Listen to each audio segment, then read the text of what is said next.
Ever thought you wanted to cook a brisket, but you hated to fire up that old smoker that takes 16 hours to get it done? Well, I have got you a way to cook a brisket, but I'm giving you a bonus on some burnt ends with a special sauce, and we're doing it all in a pit barrel smoker.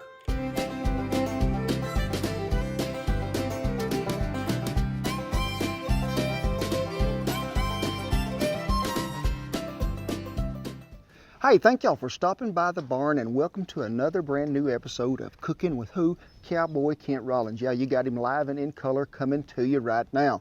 I want to welcome all you new viewers who are just joining in for the first time, and we want you to go ahead and hit that subscribe button so you don't miss out. We have got so many brand new things coming up this summer. We even got some fresh stuff coming right out of the garden. But today I'm taking a shortcut. Now I'm talking about smoking a certified Angus beef brisket.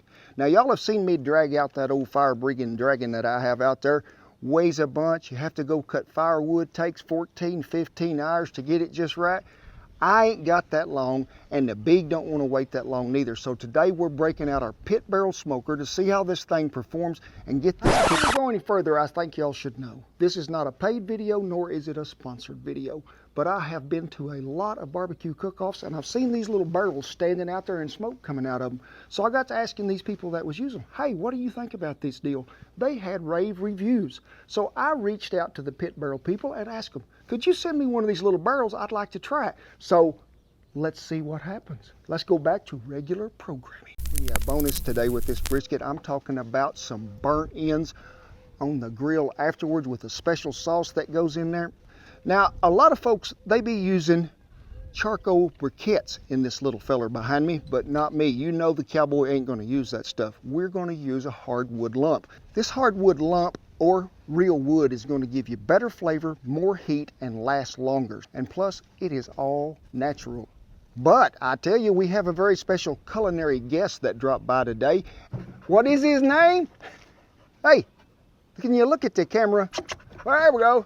This is our very special guest, our culinary host for today, Marmaduke. Now we're fostering this dog, and I mean he has went through the Cowboy Kent Rollins and Shannon and Beagle training program to where he knows how good food is. So stick around later, we're going to give you all the info you need on how you can be the proud owner of the next culinary genius taste tester control dog. Well, here it is, and don't it look pretty? Certified Angus beef brisket, weight about 11 pounds and 14 ounces, and then we trim it, so you're probably getting around 9.5 pounds out of there after you trim that fat off. This is the whole brisket, not just the flat, got the cap end on there too. So if you need a little help trimming a brisket, we did this in depth in a video. Shan'll have you a little link right up there where you can click it. We went ahead, we put lime juice on this rascal, rubbed it in really well. Now on the fat side of this, after we got it trimmed, I used mesquite seasoning and I rubbed it on there really well. Turned it over, put original on the top. Let it sit in the ice box for at least 6 hours, but we let this one set about 10. So let's get us a fire started, and we're today going to use a hardwood lump. You can find this at a lot of grocery stores, Home Depot, Lowe's, places like that. I like to use an oak and mesquite mixture, and that's what we're going to start with today. Look what I got. I'm going to use some newspaper, and we're going to see what turns out here. It just goes right under the bottom there. We're going to put a pretty good little dab in there to get this started.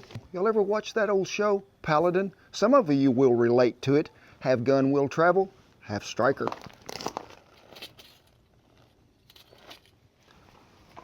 Well, as you see, we're letting her get good and white here. We're going to go ahead and dump this one in there. To that, we're going to go ahead and finish filling it with fresh. This here Mayer lid lifter works really well, so down in the pit barrel it go. You can see that them coals is generating some heat. So let me set this lid right over here. Now, this pit barrel smoker, you can get two optional grills. This one here, solid. This one here has a little deal you can open it. I'm gonna need that today. Now, we're gonna want some more smoke flavor on this brisket. So let me see, I got 3 cards here. You want to pick a card, Shan? Which one you want to pick? The middle one. The middle one. You got a piece of mesquite and another piece of mesquite and another piece of mesquite. So let's put them in there so we can get us some smoke to generating. That grill has done got hot. It has. We got our brisket seasoned, ready to go. We're gonna set her right in here, fat side down. I like to use me a little thermometer. Okay, now I told you I was going to give you a tip and a trick, because if we just let that run like it is, it's soon going to be to 350 degrees because we're getting us some airflow too much down here. So let's shut that deal plumb to the bottom right there. But you see these little holes it's got here? There's 4 of them. We're going to stop 3 of them up. We are. Me, I like to use tin foil to plug a hole. You remember that old saying, I'm not a plumber but I'm the plumber's son. I'll plug the hole till the plumber comes. I just wondered if you knew it. So there's one. Okay, got our vent shut down there. Got 3 out of the 4 plugged. These here tinfoil deals with this sticking around will help you get better reception on your cell phone while you're out here sitting around the fire, but also you can watch TV. Now you can see that little vent hole down there is shut. It don't shut plumb solid. It leaves you a little sliver there of that moon is showing right there through it. That is all in the process that these fellers have developed when they made this, to whether you're cooking at sea level or a high altitude. Down here pretty low to the ground, we're 1,800 foot here in Harmon County. I'm gonna leave it cracked about like that. The higher you get, the more oxygen it's gonna need. During this cook time, we wanna run about 220 to 240, and if it's getting hotter than that, when we check it in about an hour, we'll stop that other little hole up there so we ain't getting as much circulation from air to keep that fire hot. Well, we've been on an hour, we have. Look at that good sweating action that we get. That's what I want to see in one of them. What's that say, Shan? 255? 55-ish. All right, so at 255, that's just a tad hotter than I like. Remember what I told you we would do? So let me go ahead and just plug this in right quick. And let me tell you, your reception just got better, didn't it? We got to add us a little more smoke. And look, there's Marmaduke the checking dog. He come to check and make sure everything's good. Now, this is the reason, if Shan will come back in here, that I choose this grate today, because you can pick that up without having to take your grill off. So we're going to add us a little more smoke in there. Now, I know you'll be telling yourself, I want to check this all the time. When you're looking, you ain't cooking. So that's regulating that temperature pretty close, so we ain't going to worry about it. We'll check it another hour and a half in and just see what's going on and make sure we look at that gauge. What are you guys doing? They're waiting on reaping the benefits of being a culinary assistant is what my 2 fine helpers are doing. Well, we've been on another hour and a half, we have, after we flipped it. There is some good smoke coming out of there. So it comes time now for us to give it a little bath. Get you some aluminum foil, because we're going to need to seal this rascal up tight. Guess what we're going to put on it, folks? You heard it here first. You did. Red River Ranch green chili chipotle relish, because I like it to have a little bit of that bite in it. It's going to get a little sweet and a little heat. But say you want to do this today and you ain't got time for Pony Express to bring you none. Well, get you a jar of your favorite salsa if you want to spice it up a little, or just use you some barbecue sauce. Just want you to put that barbecue sauce on there lightly.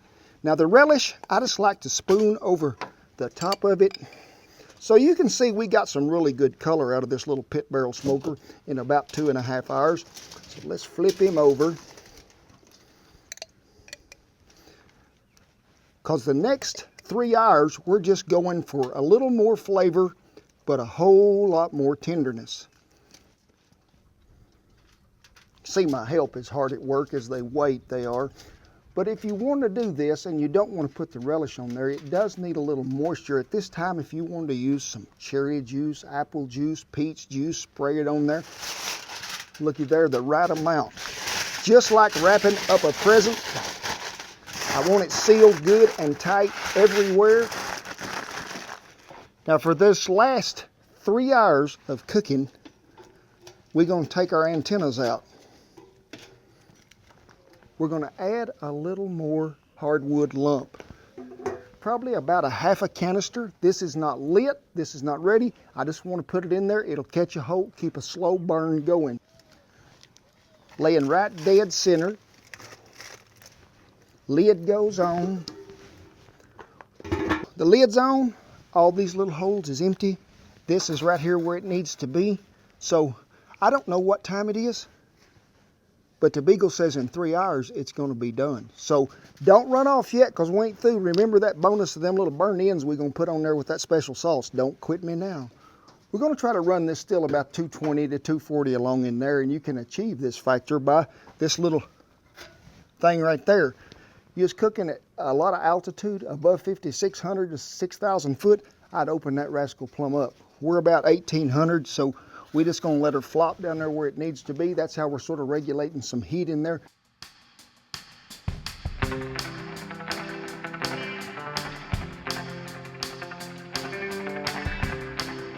Well, y'all tired of waiting?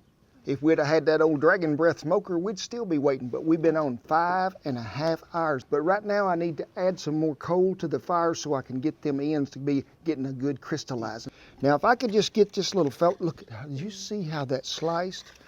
Look at that, just peel right off there, so nice and easy. Ooh. Oh, you've got company coming. Whoa, it is our new official chicken dog. So we're gonna set that right there.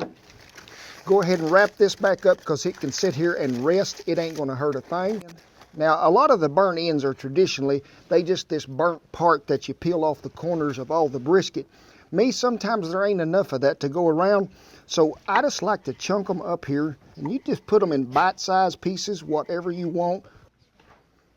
See this goodness that's here in this bowl? All it is some Worcestershire sauce, some honey, some brown sugar, and some garlic powder. Stir it up really well. I just want everybody to get a good coating. And these will go back on the grill while this flat is resting. And then we're going to just lay them in there. Sort of caramelize over with that sweetness of the honey and the brown sugar. If you want a little more smoke on them, hey, trap it in there. To me, they got enough. And you're going to have to turn these here in a minute when they get to cooking, but just let them sit there and mind their own business a minute. We want them to get that good color and sort of get that crunch, so when you bite into them, you get it.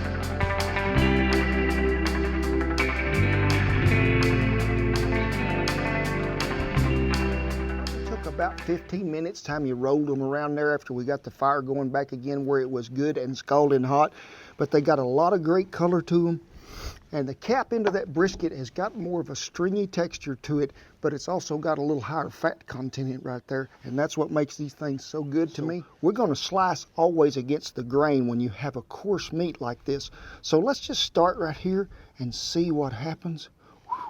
Looky there at that smoke ring done got down in there, and there's a little bite. Looky here. Does it come apart? Oh, so easy.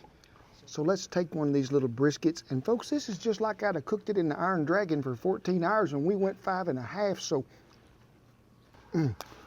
that is so good. It gives me so much energy. Oh my gosh! So tender, so much great flavor. I get a little of that heat, just a little from the chipotle relish that we put back in there, but a great smoke taste to it. I am really impressed with that little feller, so impressed that I'm going to ask the Beagle what he thinks. Are you waiting on it? You have such great manners. I know you're showing out, ain't you? Do you want this? It's okay, you can have it. What is he doing? Let's try that one more time. You want this? You can have it, but here, I gotta have some tail wags. So let me know. Oh, there we go. I told y'all we had a special guest this week, a culinary star. He has been through many, many hours of training he has from the Kent Rollins Academy. Try this out and let folks know what you think. So, what is it? Whoa, look at that tail go. Me and Shan rescued him about 4 or 5 weeks ago, but he needs a good home. He does. A good loving family because he is such an affectionate dog. And I know some of you are saying, hey, why don't y'all keep him? The Beagle needs a buddy. Well, folks, I got a surprise for y'all that many of you might not know. The Beagle is a little old and a little grumpy, and he's pretty set in his ways, and he is sort of a two-person dog. That's me and Shan. The little adoption papers, the little form, everything you need to know will be down there in the link below. But folks, this is serious business. This dog is special, and he needs a special family. Most of all, I want to tip my hat, as I always do, and thank our veterans, our servicemen and women, and everyone who is keeping this country safe and letting that flag fly. Check out them Pit Barrel Smoker, people, because let me tell you 3 things I really love about it. Number 1, it's light and it's compact. I can pick it up and tote it anywhere. 2, it don't take much wood to keep it going. Number 3, it holds that heat in there and it regulates it well with that little vent. Now, this is a veteran-owned company, and ooh, folks, how we always support them veterans, as y'all know, and our servicemen and women. Hope you enjoyed it. I did. See you down the Pit Barrel Smoking Brisket Trail.